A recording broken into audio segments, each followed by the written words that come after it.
Yıllar sonra bir hazan sabahında sessizce uyanırsan yüreğimde olacaksın.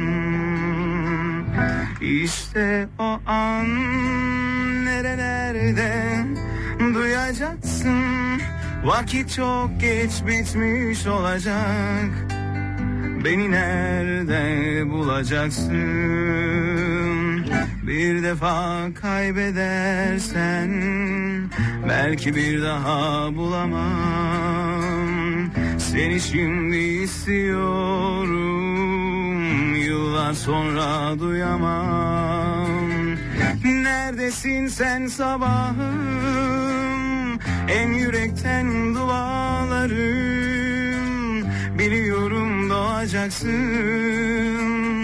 umudusun sen bahtımın. Ortasında kalbimin bir yer açtım senin için. İstersen sonsuza kadar gelme, yine ben beklerim. Harika. Teşekkür ediyorum.